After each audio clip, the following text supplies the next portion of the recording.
Қазақстан Республикасы тәуелсіздігінің 30 жылдығына және алғыс күніне арналған туған елге мың алғыс атты челлендж.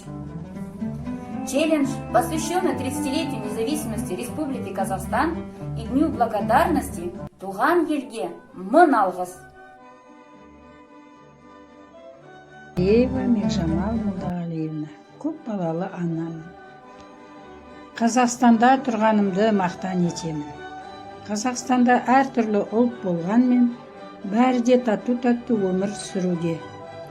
Осы келіп жатқан қайырымды күнні құтты қайырлы болсын. Мейраммен сіздерді. Я, Сосновская Наталья Григорьевна, родилась и выросла в селе Научное. Горжусь тем, что я гражданин Казахстана. Сказать Елбасы и нынешнему президенту нашей страны огромное спасибо за ясное мирное небо над головой.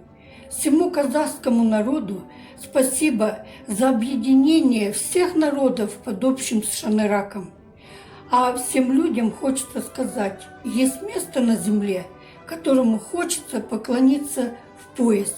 Это место называется Родина.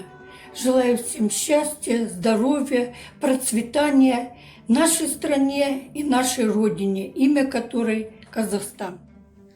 Я приехала в Казахстан 17 лет, вышла замуж, родила детей, пустила корни.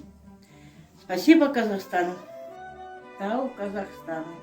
Мен өз елімді мақтан тұтамын. Өйткені ол қиын уақытта әртүрлі ұлттардың адамдарын қабылдады. Менің Қазақстаныма үлкен рахмет. Благодарность одной большой стране Казахстан, где в мире и согласии живут миллионы таких разных, но сплоченных граждан.